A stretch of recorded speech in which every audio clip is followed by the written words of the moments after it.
सतगुरुदेव की जय। बंदी छोड़ कबीर साहिब जी की जय। बंदी छोड़ गरीबदास जी महाराज जी की जय। स्वामी राम देवानंद जी गुरु महाराज जी की जय हो।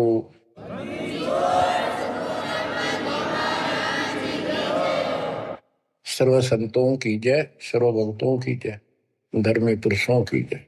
श्री काशी धाम की जय, श्री सुडानी धाम की जय, श्री क्रोथा धाम की जय, श्री बरवाड़ा धाम की जय।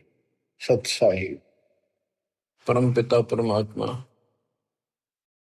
सर्व सृष्टि रचनहार, सर्व संकट निवारण करने वाले कबीर बंदी छोड़ जी की असीम रजा से आज आप चंद पुण्यात्माएं अपने परमात्मा की महिमा सुनने के लिए उत्सुक हुई हो। बच्चों,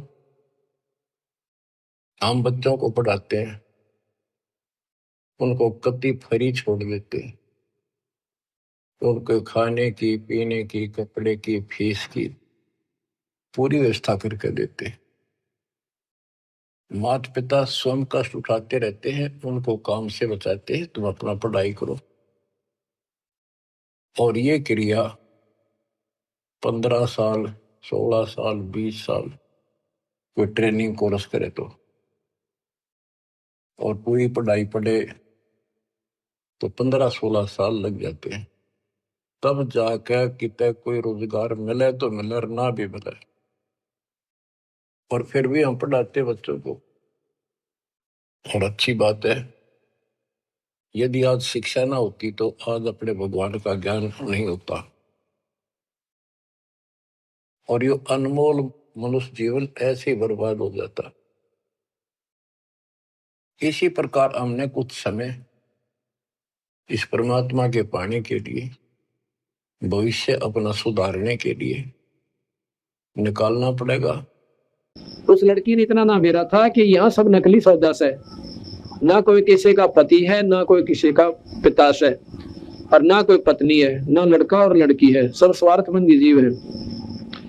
पर ये दत्ते जब से जब खुद बीत लेती है इंसान की गिला, तो द्रौपदी ने क्या करा, ने सोची महात्मा नारा से हम भी स्नान कर लेते हैं। वो सब लड़कियां और द्रौपदी स्नान करने लगी। कहती हजारों सहेली उनके साथ स्नान करने खातिर जाया करती, गांव की लड़कियां, उस नगर की लड़कियां, और साथ में उसकी दासी और बांदियां भी जाती थी। लड़की सभी लड़कियां ने स्नान किया, हजारों लड़की नहाई। नहाने में 1.5-2 घंटा उन्हें आराम से लग गया। स्नान करने के बाद द्रौपदी को फिर ध्यान आया कि महात्मा कहीं चला तो नहीं गया, क्योंकि उनके पास बैठ के वार्ता करेंगे, भगवान की तर्का सुनेंगे। लड़की ने देखा कि वो महापुरुष तो अब भी नहाने लग रहा है, पर इतनी देर तो नहाना तो ना चाहिए था, और ना भी कोई रहा, नो पानी में हाथ मारे। उसमें क्या हुआ कि उस महात्मा के पास एक का लंगोटा था, बाकी कपड़ा कोई नहीं था उसके पास, और वो पानी में बह गया, टूट गया तागड़ी। अब शर्म का मारा बाहर नहीं आवे, बड़ा शर्मिंदा हो गया। उधर लड़कियां की आवाज आवे, स्नान करती आना, और ज्यादा पानी में घुस गया, और अपना कान बोझ कर खड़ा कि कहीं ये लड़कियां चली जा, फिर देखूंगा कि दिन छिप जाएगा, दिन रात्रि के समय बाहर निकलूंगा। सुबह का समय था। उधर से द्रौपदी ने अपनी दिन दृष्टि से देखा कि महात्मा तो निवस्त्र हो गए, और वस्त्र कोई किनारे पे दरिया को ना, तो लड़की ने अब देखा ना ताव देखा, अपनी साड़ी में तो एक व्यक्ति यानी एक बिलात 8-9 इंच कपड़ा पाड़ के और महात्मा की तरफ यानी पानी में छोड़ दिया। जब वो पानी में बहता हुआ कपड़ा उस महात्मा के हाथ के पास से निकल गया, उसने क्या दिखा था बेचारे ने 6 इंच दरेगा निकल गया। तो लड़की ने दूसरा फिर पाड़ा, वो भी डाल दिया, वो भी चला गया। 7-8 ऐसे ही वो कपड़े को पिन बहा दी, पर उसने के दिखा बेचारे ने सारी 7 दौरेगा निकल गई। अब लड़की ने सोचा कि भाई देखो मेरे बाप समान है, कि डर हो गया। उसने एक लंबी लकड़ी उठाई, बहुत लंबी, जैसे जंतर की हुआ करे, और उसके अपना ये कपड़ा लपेट के एक बिलात का और अपनी साड़ी माथ पाड़ के और महात्मा के आगे कर दिया। अब वो हादसा मारा था, उसके कपड़ा उठाया, अन्य शुक्र मनाओ था, परमात्मा से अर्ज करे था भगवान कची थड़ा मिल जाए और मैं बाहर निकलने जोगा हो जाऊं। तो इतना उसका कपड़ा नु हाथ ला गया, उन्हें फट पकड़ा और पकड़ के नु देखने लग गया कितने का आकार कैसे। हमने पूरा कोपीन का हिसाब पाया को हो, ये तो न्यू तो कोई नहीं डाल सकता। अंधे को इतना ज्ञान बहुत होता है कि ये कपड़ा किसी लड़की का है और बहुत सुंदर सिल्कन यानी बढ़िया साड़ी का था। कपड़े पर हाथ लगा कर देख कर बोला, बेटी आज तूने मेरी इज्जत बचाई से भगवान उन्हें गणाए दे। कहते हैं देते को हर देता है जहां तहां सियान, और ना दिया फिर मांगत फिरो, परमात्मा सुननी का। अब यहाँ पर ये देखने जोगी बात है कि राजा की लड़की की गेला कितनी सहेली थी और बांदी और दासी, उसकी नौकरानी भी गणी थी और सब साड़ी बांध रही थी। उस लड़की को इतना ज्ञान था कि मैं रोटी खाऊंगी मेरा पेट भरेगा और ये सहेली खाऊंगी इनका भरेगा, मैं सेवा करूंगी मुझे मिलेगा, ये करेंगी इन्हें मिलेगा। अगर मैं साड़ी का टुकड़ा उनको कह सकती थी वह कि तुम्हें साड़ी फाड़ के गिर दो इस महात्मा की खातिर, वह पूरी की पूरी साड़ी डाल देती, क्योंकि राजा की लड़की का हुक्म और ऊपर तने बेरा जानते दो देगी एक के बदले में। पर वह इतना भी अवसर उस लड़की ने उनको नहीं दिया। इसको ज्ञान कहते हैं। एक तो इसमें अभिमान होता, हुक्म होता कि तुम डाल दे साड़ी, तो उसको पुण्य नहीं मिलता। जब तेरे पास साड़ी है तो दूसरे ने क्यों कहे, अब मेरे हाथ में गिलास है, मैंने को लाइए रे दो कहे, तो ये भी मेरी सेवा गई। अपनी मर्जी से आपकी नीयत हो साफ करना चालो, आगे से सेवक कह दे ला भाई मैं दो सुमन और भी दौड़े से वो आपकी मौत दे दो, वो दोनों कोई से की सेवा खत्म नहीं हुई। और आप वहीं बैठे हो लेर उठा के दो लाइए मेरा गिलास, ये तो पड़ियों के काम होया करे। अपनी चौनी ने कोई ना छोड़े दे राम पड़ी होता है, तो तुमने बेरा को ना सेवा का की फल होता है। तो इस प्रकार वह लड़की इतनी सियाणी थी, उसने ज्ञान था कि मैं सेवा करूंगी मुझे, मैं दान करूंगी मुझे मिलेगा, और ये करेंगी तो इन्हें मिलेगा। उनको तो बेरा भी ना पाटन दिया, न्यू बोली बावड़ी होगी तो द्रौपदी जमाए इतनी बढ़िया साड़ी का नाश कर दिया जो बिना ज्ञान की थी, वही न्यू बोल रहे बोली बाबे ठीक से कम ने के मतलब से इस बात का मेरे काम न मैं जानो। तो फिर क्या हुआ, अब वो साड़ी देकर वह लड़की आ गई, बात आई गई हुई।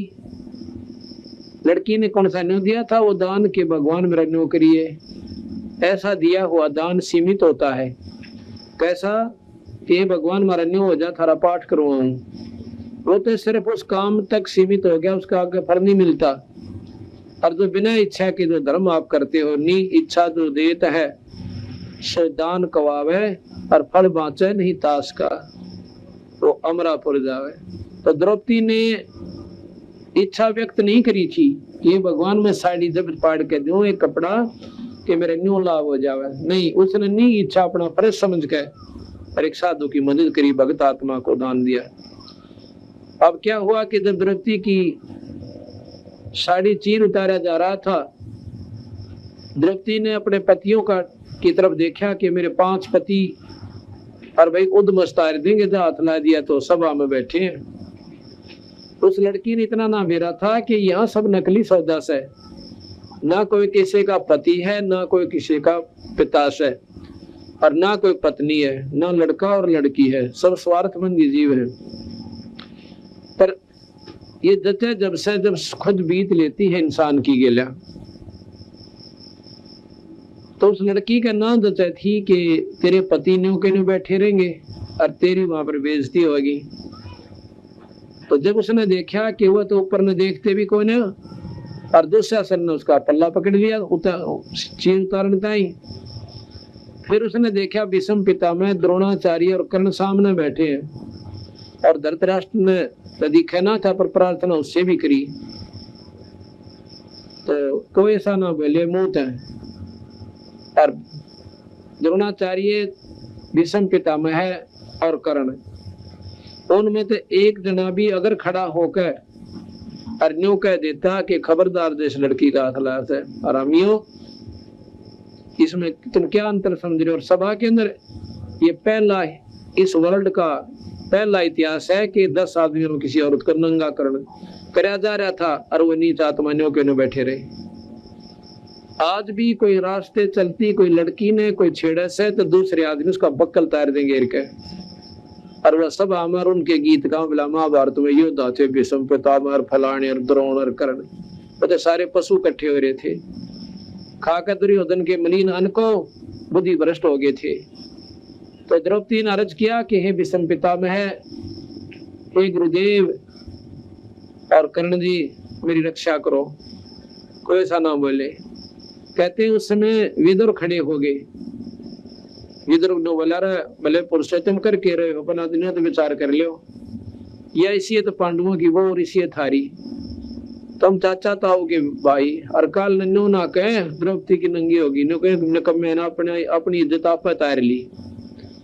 पर वो तो बुद्धि भ्रष्ट हो चुके थे, उनका काल चक्कर काट रहा था, उनके एक भी समझ में ना आती शानी बात तो, और उल्टी कह दे उसने स्वीकार करे थे। कहते विनाश काले विपरीता बुद्धि, जब नाश इस इंसान का आता है उल्टा चलेगा, सारे उल्टे गिर लगेंगे उसके। विदुर कहे ये बंधु थारा ने बोले थारे भाई से भाई तुम किसकी बेइज्जती करो सो। विदुर कहे ये बंधु थारा एक कुल एक परिवारा, और विदुर के मुंह पर लगा थपेड़ा ने बोले तो है पांडुआ का चेहरा। विदुर के मुंह पर दुशासन ने थप्पड़ मारा ने बोला तो इन पांडुआ का नहीं बोलेगा, इनका चमचा से ना इस करके बोल रहा से, इनका चेहरा से तो इनका चेला से। तो है बांधी का जाया, अपने चाचे ने ये शब्द बोले हो निर्भाग आत्मा, तो है बांधी का जाया। और वहां पर कहते हैं भीष्म द्रोण और कर्ण मुस्काया। जब उन्होंने कहा ना तो बांधी का जाम से यानी बांधी का पैदा हुआ था, तो तीनों अंधांधरे कटे, जबकि चाहिए था खड़ा हो कहना अरे क्यों कर बोला तो नसने कमे इतना चाचा लग गया है, अपने चाचे का बर्तन हाथ छा दिया। फिर इतना भी लफ्ज काटने जोगे नहीं रहे, तो विदुर वहां से उठकर चला गया कि ये तो नाश इकट्ठे हो रहे सारे, अब इनकी छात बोल दे रही है। देखो भगत आत्मा था, बुराई देखी नहीं गई, पर अपने मुंह से उसने जो कहना था कह दिया। मानना ना मानना उनकी बस की बात, उनकी मर्जी है। परमात्मा उस पर प्रसन्न होता है, वो दोषी नहीं होता। और सभा में बैठे अन्याय को सहन करता है, वो पाप का दोषी है, पाप का भागी है। या तो वहां से निकल जा और ना खड़ा होकर नहीं कहते तुम गलत कर रहे हो, नहीं मानना अपना उठ कर चला जा। ये एक नियम होता है, कोई पंचायत के अंदर भी जावे और कोई नहीं माने तो जुल्म सामने मेरा पट जाए कि ये गलत कर रहे से, एक मतलब तगड़े की तरफ बोलने लग रहे सारे पता लग जाता है, तो वहां से खिसक जाने में फायदा हो से उसके समर्थन में आनी होती है। तो इस प्रकार द्रौपदी ने देख लिया वही तो सारा सूखा सांग इकट्ठा हो रहा है, न किसी के पति और न ये गुरु जी बैठे सामने, ये भी अपना स्वार्थी हो रहे हैं, खा कर नीच आत्मा ज्ञान को और बुद्धि मलिन हो दी। जैसा खावा अन्न कहते हैं ऐसा हो जा मन। अब द्रौपदी ने कुछ ना सूझी और सब चारों तरफ से निष्क्रिय होकर एक परमात्मा मन लौला ली। अब तेरे बिना मेरा कोई नहीं दाता, तेरे बिना मेरा कोई नहीं मालिक।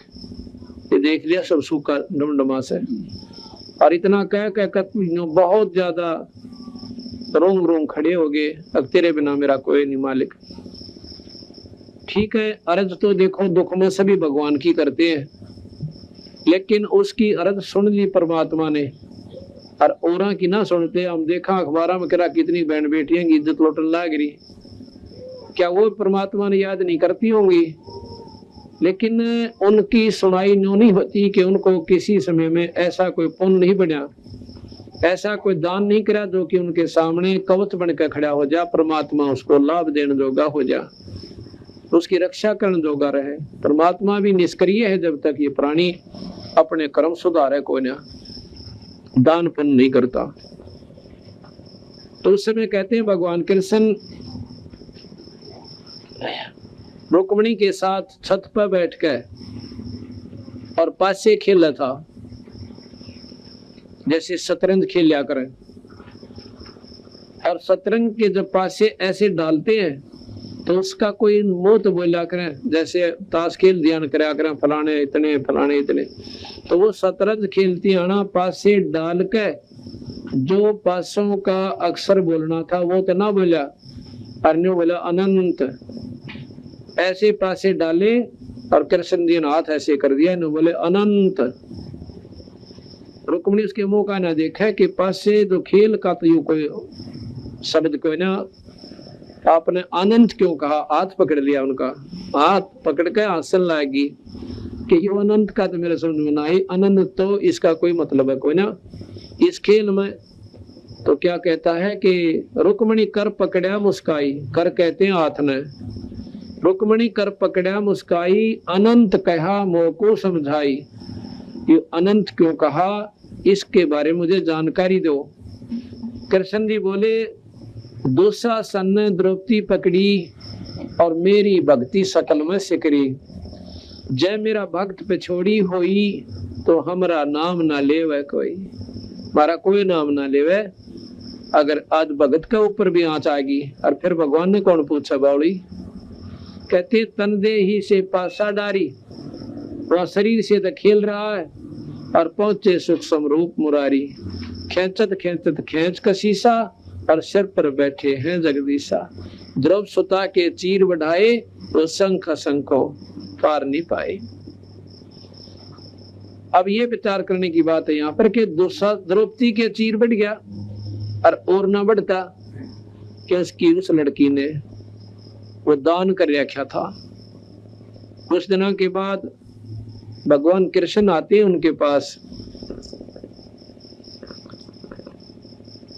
पांडवों के घर पर गए, द्रौपदी उनके चरणों में पड़कर रोने लगी, कहने लगी महाराज जी, हे भगवान, इस पापनी पर आपने कौन से ऐसी मेरे क्यों कर दी कि ऐसी अनहोनी करके दे दी मेरे ताई।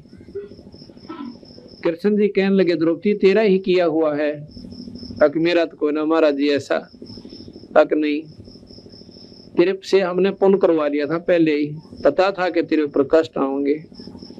तूने एक समय पुण्य किया था, बोली महाराज जी सा पुण्य तो मेरे को दृष्टि में याद भी कोई ना कि इतना पुण्य कर दिया जिसके कारण आपने कोई अनमोल इतिहास पैदा कर दिया।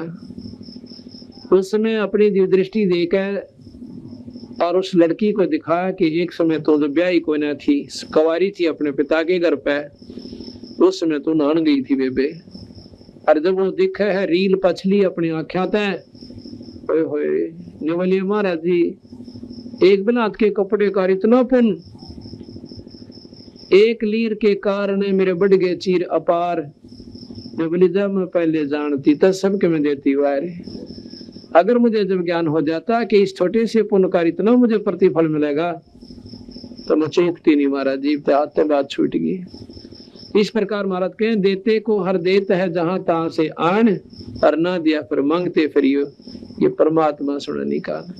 ब्रह्मा जी से 7 गुना विष्णु जी की आयु यानी 50 करोड़ 40 लाख चतुर्युग, ऐसी आयु वाले 70,000 शिव भी मर जाते हैं, तब एक ज्योति निरंजन यानी ब्रह्म मरता है। इसलिए काल ब्रह्म श्री कृष्ण में प्रवेश करके गीता ज्ञान देते समय गीता अध्याय 2 श्लोक 12, अध्याय 4 श्लोक 5 में तथा अध्याय 10 श्लोक 2 में कहता है कि हे अर्जुन, तेरे और मेरे बहुत जन्म हो चुके हैं, तू नहीं जानता मैं जानता हूँ। पूर्ण परमात्मा के द्वारा पूर्व निर्धारित किए समय पर एक शंख यानी बजता है, उस समय एक ब्रह्मांड में महाप्रलय होती है। यह समय यानी 70,000 शिव की मृत्यु अर्थात एक सदाशिव ज्योति निरंजन की मृत्यु एक युग होता है। पर ब्रह्म का एक दिन 1000 युग का होता है, इतनी ही रात्रि होती है। 30 दिन रात का एक महीना तथा 12 महीनों का पर ब्रह्म का एक वर्ष हुआ तथा 100 वर्ष की पर ब्रह्म की आयु है। पर ब्रह्म की भी मृत्यु होती है, ब्रह्म अर्थात ज्योति निरंजन की मृत्यु पर ब्रह्म के एक दिन के पश्चात होती है। इस प्रकार कबीर परमात्मा ने कहा है कि करोड़ों ज्योति निरंजन मर लिए, मेरी एक पल भी आयु कम नहीं हुई है, अर्थात अमर पुरुष हूँ। कबीर साहिब कहते हैं कि हम अमर हैं, अन्य भगवान जिसका तुम आश्रय लेकर भक्ति कर रहे हो वे नासवान है, फिर आप अमर कैसे हो सकते हो? और वो तो बर्मा गए 49 कोटि कन्हैया, 7 कोटि शंभू गए, मोर एक नहीं पलैया। यहाँ देखिए अमर पुरुष कौन है? 343 करोड़ त्रिलोकीय बर्मा मर जाते हैं, 49 करोड़ त्रिलोकीय विष्णु तथा 7 करोड़ त्रिलोकीय शिव मर जाते हैं। तब एक ज्योति निरंजन यानी काल ब्रह्म मरता है, जिसे गीता जी के अध्याय 15 के श्लोक 16 में शर यानी नासवान भगवान कहा है, तथा इसी श्लोक में जिसे अक्षर यानी अविनाशी कहा है वह पर ब्रह्म है, जिसे अक्षर पुरुष भी कहते हैं। अक्षर पुरुष अर्थात पर ब्रह्म भी नष्ट होता है, यह काल भी करोड़ों समाप्त हो जाएंगे, तब सर्व अंड ब्रह्मांड नाश में आवेंगे, केवल सतलोक बचेगा, फिर अचिंत सतपुरुष के आदेश से सृष्टि रचेगा। यही क्षर पुरुष तथा अक्षर पुरुष की सृष्टि फिर शुरू हो जाएगी। फिर जो गीता जी के अध्याय 15 श्लोक 17 में कहा है कि वह उत्तम पुरुष यानी पूर्ण परमात्मा तो कोई और ही है, जिसे अविनाशी परमात्मा नाम से जाना जाता है, वह पूर्ण ब्रह्म परमेश्वर सतपुरुष स्वयं कबीर साहिब है। केवल सतपुरुष अजर अमर परमात्मा है तथा उसी का सतलोक यानी सतधाम अमर है, जिसे अमर लोक भी कहते हैं। वहां की भक्ति करके भक्त आत्मा पूर्ण मुक्त होती है, जिसका कभी मरण नहीं होता। कबीर साहिब ने कहा है कि यह उपलब्धि सोहम शब्द के जाप से प्राप्त होती है, जो उसके मर्म भेदी गुरु से मिले तथा उसके बाद सार नाम मिले, फिर सतलोक में वास तथा सतपुरुष प्राप्ति होती है। करोड़ों नारद तथा मोहम्मद जैसी पाक यानी पवित्र आत्मा भी आकर जन्म कर जाग या मर चुकी हैं। देवताओं की तो गिनती नहीं, फिर आम मनुष्य शरीरधारी प्राणियों तथा जीवों को तो हिसाब क्या लगाया जा सकता है। पेज नंबर 103 से मैं यानी कबीर साहिब न बूढ़ा न बालक, मैं तो जवान रूप में रहता हूँ, जो ईश्वरीय शक्ति का प्रतीक है, यह तो मैं लीलामय शरीर में आपके समक्ष हूँ। कहे कबीर सुनो जी गोरख, मेरी आयु यानी उम्र यह है जो आपको ऊपर बताई है। यह सुनकर श्री गोरखनाथ जी जमीन में खड़े लगभग 7 फुट ऊंचे त्रिशूल के ऊपर के भाग पर अपनी सिद्धि शक्ति से उड़कर बैठ गए और कहा कि यदि आप इतने महान हो तो मेरे बराबर में यानी जमीन से लगभग 7 फुट ऊंचा उठकर बातें करो। यह सुनकर कबीर साहिब बोले, नाथ जी ज्ञान गोष्ठी के लिए आए हैं न कि नाटकबाजी करने के लिए? आप नीचे आए तथा सर्वभक्त समाज के सामने यथार्थ भक्ति संदेश दें। श्री गोरखनाथ जी ने कहा कि आपके पास कोई शक्ति नहीं है, आप तथा आपके गुरुजी दुनिया को गुमराह कर रहे हो। आप हमारी तुम्हारी पोल खुलेगी, ऐसे हो तो आओ बराबर। तब कबीर साहिब के बार बार प्रार्थना करने पर भी नाथ जी बाज नहीं आए, तो कबीर साहिब ने अपनी पराशक्ति यानी पूर्ण सिद्धि का प्रदर्शन किया।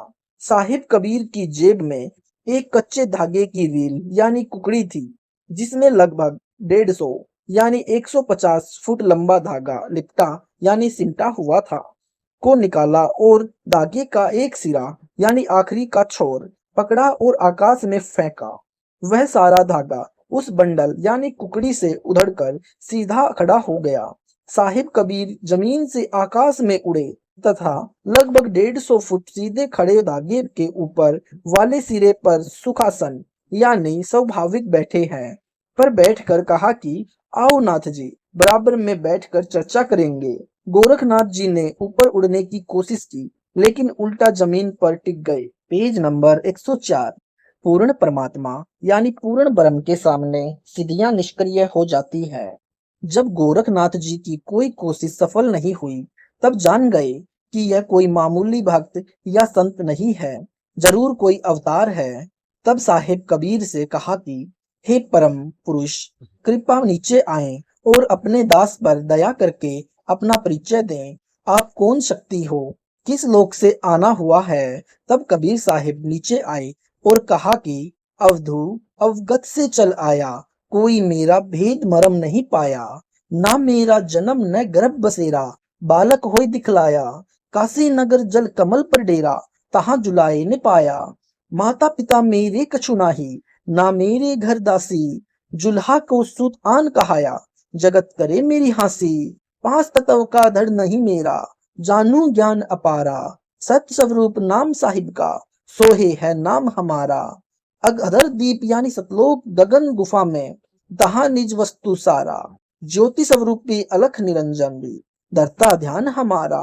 हार्ड चाम लोहू नाही मोरे, जाने सतनाम उपासी, तारण तरन अभय पद दाता, मैं हूँ कबीर अविनाशी। साहिब कबीर ने कहा कि हे अवधूत गोरखनाथ जी, मैं तो अविगत स्थान यानी जिसकी गति या भेद कोई नहीं जानता उस सतलोक से आया हूँ। मैं तो स्वयं शक्ति से बालक रूप बनाकर काशी यानी बनारस में एक लहरताला तालाब में कमल के फूल पर प्रकट हुआ हूँ। वहां पर नीरू निम्मा नामक जुलाहा दंपति को मिला जो मुझे अपने घर ले आया। मेरे माता पिता नहीं है, न ही कोई घर दासी यानी पत्नी है, और जो उस परमात्मा का वास्तविक नाम है वही कबीर नाम मेरा है। आपका ज्योति स्वरूपी जिसे आप अलख निरंजन यानी निराकार भगवान कहते हो, वह ब्रह्म भी मेरा ही जाप करता है। मैं सतनाम का जाप करने वाले साधक को प्राप्त होता हूँ, अर्थात वही मेरे विषय में सही जानता है। हाड़ चाम तथा लहू खून से बना मेरा शरीर नहीं है। कबीर साहिब सतनाम की महिमा बताते हुए कहते हैं कि मेरे मूल स्थान यानी सतलोक में सतनाम के आधार से जाया जाता है। अन्य साधकों को संकेत करते हुए प्रभु कबीर देव जी कह रहे हैं कि मैं उसी का जाप करता रहता हूँ। इसी मंत्र यानी सतनाम से सतलोक जाने योग्य होकर फिर सारनाम प्राप्ति करके जन्म मरण से पूर्ण छुटकारा मिलता है। वह तारण तरन पद यानी पूजा विधि मैंने यानी कबीर साहिब अविनाशी भगवान ने आपको बताई है। इसे कोई नहीं जानता। गोरखनाथ जी को बताया कि हे पुण्यात्मा, आप कालक्षर पुरुष यानी ज्योति निरंजन के जाल में ही हो। न जाने कितनी बार आपके जन्म हो चुके हैं। कभी 84 लाख योनियों में कष्ट पाया। आपकी चारों युगों की भक्ति को काल यानी अब कलयुग में नष्ट कर देता यदि आप मेरी शरण में नहीं आते। यह काल 21 ब्रह्मांड का मालिक है। इसको शाप लगा है कि 1 लाख मानव शरीरधारी जीव प्रतिदिन खाएगा तथा 1.25 लाख उत्पन्न करेगा यानी मनुष्य शरीर वाले। इस प्रकार प्रतिदिन 25,000 बढ़ रहे हैं। उनको ठिकाने लगाए रखने के लिए तथा कर्म भुगताने के लिए अपना कानून बनाकर 84 लाख योनियां बना रखी है। इनमें जीव बिल्कुल अनभिज्ञ रहता है तथा इन्हीं फालतू जीवों से भी शरीर बनाता है, जैसे खून में जीवाणु, वायु में जीवाणु आदि आदि। इसकी पत्नी आदि माया यानी प्रकृति देवी अष्टंगी यानी 8 भुजाओं वाली है। इसी से काल यानी ब्रह्म अलख निरंजन ने पत्नी पति के संयोग से 3 पुत्र ब्रह्मा विष्णु शिव उत्पन्न किए। इन तीनों को अपने पक्के सहयोगी बनाकर ब्रह्मा को शरीर बनाने का, विष्णु को पालन पोषण का और शिव को संहार करने का कार्य दे रखा है।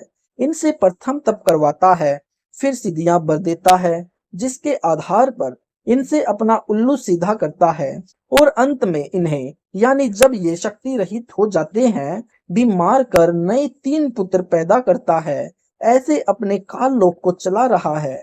इन सब से ऊपर पूर्ण परमात्मा है, उसका ही अवतार मुझ यानी कबीर को जान। गोरखनाथ के मन में विश्वास हो गया कि कोई शक्ति है जो कुल का मालिक है। फिर गोरखनाथ जी ने कहा कि मेरी एक शक्ति और देखो। यह कहकर गंगा की ओर चल पड़ा। सर्व दर्शकों की भीड़ भी साथ ही चली। लगभग 500 फुट पर गंगा नदी थी। उसमें जाकर छलांग लगाते हुए कहा कि मुझे ढूंढ दो, फिर मैं यानी गोरखनाथ आपका शिष्य बन जाऊंगा। गोरखनाथ जी मछली बन गए। साहिब कबीर ने उसी मछली को पानी से बाहर निकालकर सबके सामने गोरखनाथ बना दिया।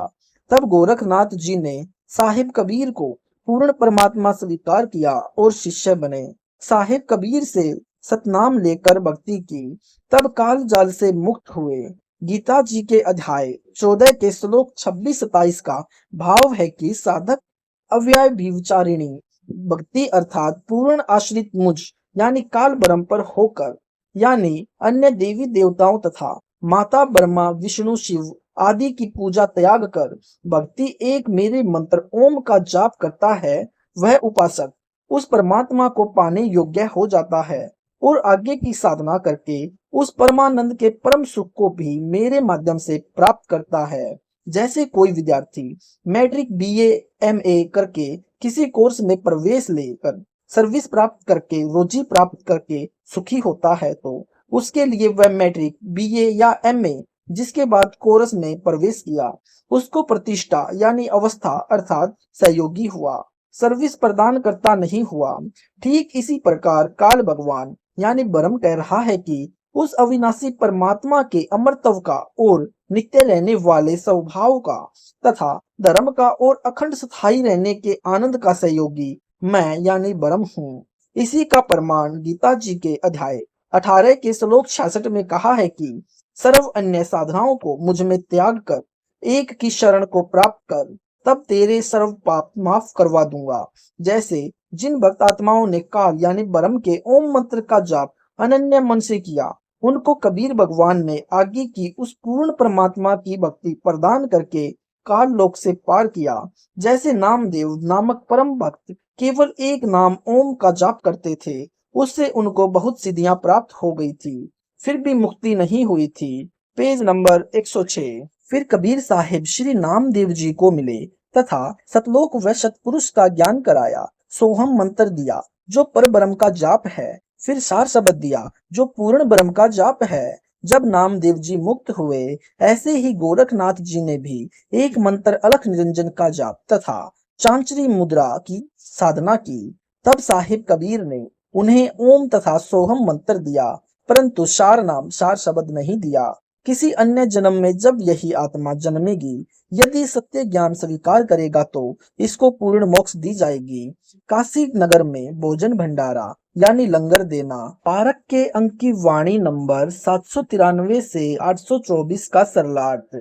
कबीर परमेश्वर जी को काशी शहर से भगाने के उद्देश्य से हिंदू तथा मुसलमानों के धर्म गुरुओं तथा धर्म के प्रचारकों ने षड्यंत्र के तहत झूठी चिट्ठी में निमंत्रण भेजा कि कबीर जुलाहा 3 दिन का भोजन भंडारा यानी लंगर करेगा। प्रत्येक बार भोजन खाने के पश्चात 10 ग्राम स्वर्ण की मोहर यानी सोने का सिक्का तथा एक दोहर यानी खद्दर की दोहरी सिली चादर जो कंबल के स्थान पर सर्दियों में ओढ़ी जाती थी, दक्षिणा में देगा। भोजन में 7 प्रकार की मिठाई, हलवा, खीर, पूरी, मांडे, रायता, दही, बड़े आदि मिलेंगे। सूखा सीधा यानी एक व्यक्ति का आहार जो भंडारे में नहीं आ सका उसके लिए दिया जाएगा। यह सूचना पाकर दूर दूर के संत अपने शिष्यों समेत निश्चित तिथि को पहुंच गए। काशी तथा पंडित भी उनके बीच में पहुंच गए। चिट्ठी जम्बू द्वीप यानी पुराने भारत में सब जगह पहुंची, यानी इराक, ईरान, गजनवी, तुर्की, पाकिस्तान, अफगानिस्तान, बिलोचिस्तान, पश्चिम पाकिस्तान आदि आदि सब पुराना भारत देश था। संत जन कहां कहां से आए। सेतुबंद, रामेश्वरम, द्वारका, गढ़ निरकनार, मुल्तान, हरिद्वार, बद्रीनाथ, केदारनाथ, गंगा घाट 18 लाख तो साधु संत व उनके शिष्य आए थे। अन्य अनाथ यानी बिना बुलाए अनेकों व्यक्ति भोजन खाने व दक्षिणा लेने आए थे। जो साधु जिस पंथ से संबंध रखते थे उसी परंपरागत वेशभूषा को पहनते थे ताकि पहचान रहे अपने पंथ की प्रचलित साधना कर रहे थे। कोई यानी बाजे वाद्य यंत्र बजाकर नाच नाच कर परमात्मा की स्तुति कर रहे थे। कोई आक तथा दतूरे को खा रहे थे जो बहुत कड़वा तथा नशीला होता है। कोई खड़ घास खा रहे थे। कोई उल्टा लटक कर वृक्ष के नीचे साधना कर रहा था। कोई सिर नीचे पैर ऊपर को करके साधना यानी तप कर रहा था। कोई केवल 5 ग्रास भोजन खाता था, उसका यह नियम था। कोई मुख पर पट्टी बांध कर रखने वाले थे। कोई शरीर के ऊपर राख लगाए हुए थे। कोई 5 दूने लगाकर तपस्या कर रहा था। कोई तिपाई के ऊपर मटके को रखकर उसमें सुराख करके पानी डालकर नीचे बैठकर जलधारा यानी झरना साधना कर रहे थे। कई नंगे थे, कई केवल कोपीन बांधे हुए थे। कोई अपनी गर्दन के ऊपर दोनों पैर रखकर आसन कर रहे थे, कोई यानी ठाडे सरी खड़े होकर तपस्या कर रहे थे, किसी ने मौन धारण कर रखा था। जो बड़बड़ कर रहे थे वे भी अनेकों आए थे। कुछ ऊंचे स्वर से भगवान के शब्द गा रहे थे। अनेकों ऐसे थे जिनके साथ कोई चेला नहीं था, उनका कोई सम्मान नहीं कर रहा था। कोई सिरड़े बिरड़े यानी बिना स्नान किए मैले कुचेले वस्त्र पहने रेत मिट्टी में पड़े थे।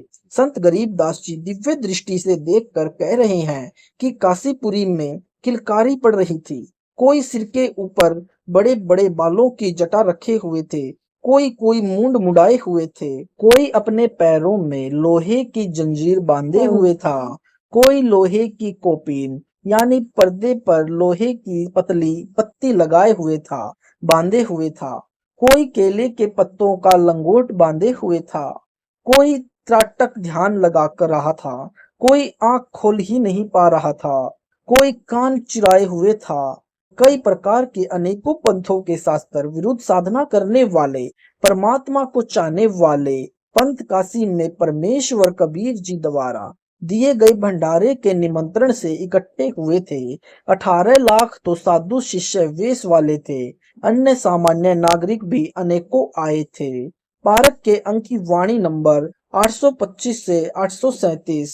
भेष देख रे दास जी गए कबीरा पास, गरीब दास रे दास कहे छुटिया काशी वास। विसे बदन कबीर तब सुन रे दास विचार, गरीब दास जुल्हा कहे लाए धनी से तार। लाए तार लो लीन होए रूप विहंगम माही, गरीब दास जुल्हा गया अगमपुरी निज ठाही। जहां बोडी संख असंख सुर बंजारे और बैल, गरीब दास अविगतपुरी हुई काशी कुसैल। जर्द सेत और हरे नग बोडी भरी अनंत, गरीब दास ऐसे कहा लियो कबीर भगवंत। ओ खाकी कंजूसपुर अंजल न अधिकार, गरीब दास ऐसे कमहा सुन तू कबीर सृजनहार। अनंत कोटि बालद सजी दास लई 9 लाख, दास गरीब कबीर के सब कला एक पलकपुर झांक। जहां कल्प ऐसी करी चौपड़ के बेजार, गरीब दास तंबू तने पंचरंग झंडे सार। सुलग्या भंडारा गैब का बिन चिट्ठी बिन नाम, गरीब दास मुक्ता तुले धन्य के सौ बलि जाऊं। जिन्हें जनवा तुलत है बूरा गरीत और दाल, गरीब दास ना आटे अटक लेवे मुक्ता माल। कस्तूरी पान मिठाइयां लड्डू जलेबी चंगेर, गरीब दास नुकती नीरख जैसे भंडारी कुबेर। बिना पकाया पकी रहा उतरे अर्श खमीर, गरीब दास मेला शुरू जय जय होत कबीर। सकल संपदा त्रिपति 3 दिन जोनार, गरीब दास सट दर्शन सीधे गज अपार। केसो आया है बंजारा काशी ल्याया माल अपारा, 9 लाख बोडी भरी विसंबर दिया कबीर भंडारा। धरती ऊपर तंबू ताने चौपड़ के बेंजारा, कौन देश से बालद आई ना कहीं बंध्या निवारा। अपरंपार पारगत तेरी कित उतरी जलधारा, साहूकार नहीं कोई जाके काशी नगर मझारा। दास गरीब कल्प से उतरे आप अलग कर तारा। राग छंद बंगाली से शब्द नंबर 2 तथा 3 का कुछ अंश। ऐसे अगम अगाध सतगुरु ऐसे अगम अगाध, अजा मेल गणिका से त्यारे ऐसे पापी अधम उधारे। ठाडो वाद विवाद ध्रुव प्रहलाद गए सवरग मंझारा, एक कल्प न आवे संसारा। गुरु द्रोही कु खादी सदना सेऊ सम्मन त्यारे, गुरु द्रोही तो चुन चुन मारे निंदत को नहीं निदादी। धन्ना भगत का खेत निपाया नाम देव छाने छिवाया, सतगुरु लीन्या अरहाद छठ दर्शन को हासी करिया। भक्ति है के सौ तन धरिया ल्याए बाल दी लादी, जाकू कहीं कबीर जुलाहा सब गति पूर्ण अगम अगाहा। अविगत आदि अनादि ऐसी सतगुरु थापना थापी, कोटि अकर्मी त्यारे पापी मेरी क्या बुनियादी। बाहर भीतरी की सब जाने नौका लगी जिहाज दिंदाने, उतरी गए कई साध दास गरीब कबीर समर्थ ना था। हमको बेटे सतगुरु दाता मिट गई कोटि उपाधि, ऐसे है निज नेक सतगुरु ऐसे है निज नेक। 84 से बेगी उदारे जम किंगर की तिरास निवारे, मेटे करम की रेख, सत कबीर सरबंगी सोई, आदि अनाहद अविगत जोई, कहा दरत को बेस। राग आशावरी से शब्द नंबर 61। छठ दर्शन चढ़ी आया, देखो ऐसी तेरी माया, चिट्ठा फिरिया समुद्राओ ताई, बेसो तोत बनाया, 18 लाख चढ़े दफ्तर में, कलम बंदी लिख दाया, करुणा ना माई कलप जदी किन्हीं, दिल में ऐसी धारी, 9 लख बोडी भरी करी आई, केसव नाम मुरारी, चावल चन्नू और धीरत मिठाई, लगी गए अटना टाले, 56 भोग सिंजोग सलोने, बेस बहे मत वाले, कबीर गोसाई रसोई दिन ही, आपे केसव बनी करी आए, परानंदनी जाके द्वारे, बहुविधि बेस छिपाए। हिंदू मुसलमान कहते हैं, ब्राह्मण और बैरागी, सन्यासी काशी के गांव में, नाचे दुनिया नागी, कोई कहे भंडारा दिन्या, कोई कहे महोछा, बड़े बड़ाई देत हैं भाई, गारी काटे ओछा, अमर शरीर कबीर पुरुष का, जल रूप जगदीशम, गरीब दास सतलोक है अस्तल, साहिब बिस्वे बीसम। राग नट के शब्द में 4 का कुछ अंश। नामदेव ने निर्गुण चिन्हा, देवल वेग फिर ही रे, अजा मेल से पापी होते, गणिका संगी उधरी रे, नाम कबीरा जाति जुलाहा, षटदल हांसी करी रे, हे हरि के हरि होती आई, बाल दी आनी डुरी रे। राग निपाल से शब्द नंबर 1।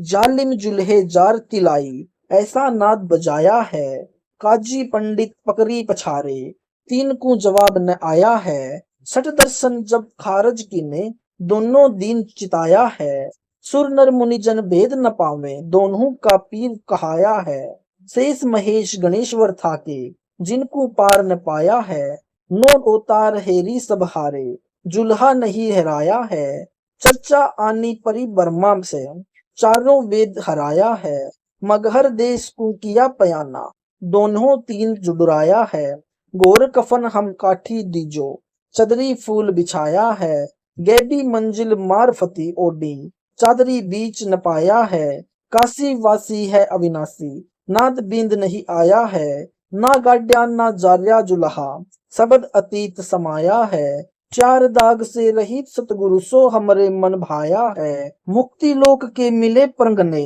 अटली पटा लिखवाया है, फिर तागीर करे ना कोई, दूरी का चाकर चलाया है, तखत हिजूरी लाकर आगे, सती का दाग दगाया है, सतलोक में सेज हमारी, अविगत नगर बसाया है, चंपा नूर तूर बहुबाती, आनी पदम झलकाया है, धन्य बंदी छोड़ कबीर गोसाई, दास गरीब बदाया है।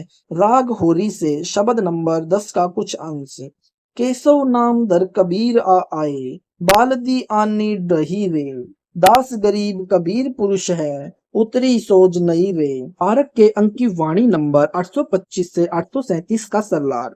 संत रविदास जी सुबह जंगल फिरने के लिए गए तो इतने सारे साधु संतों को देखकर आश्चर्य किया तथा प्रश्न किया कि किस उपलक्ष्य में आए हो। उन्होंने बताया कि किस शहर के सेठ कबीर जुलाहा यज्ञ कर रहे हैं, हमारे पास पत्र आया गया, हम आ गए, 3 दिन का भोजन भंडारा है, देखो पत्र साथ लाए हैं। रविदास जी को समझते देर नहीं लगी।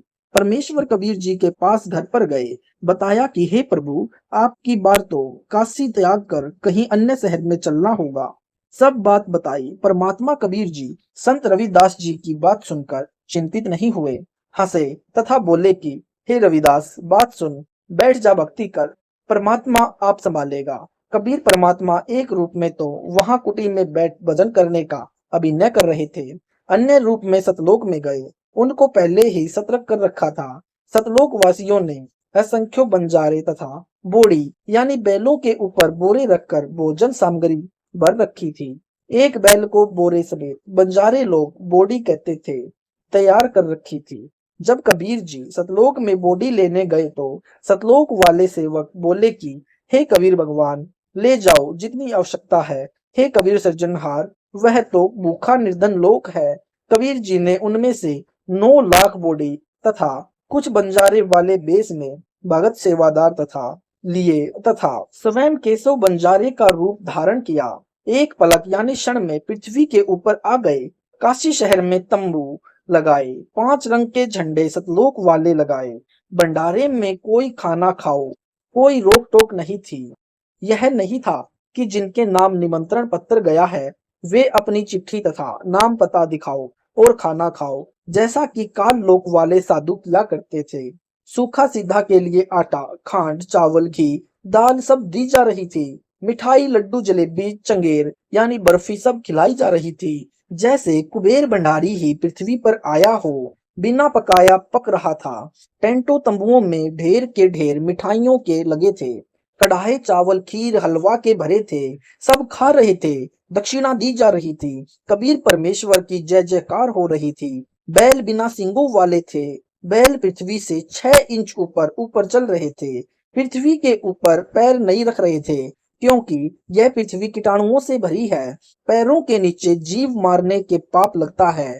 3 दिन तक सब संप्रदायों के व्यक्ति भोजन से तृप्त किए।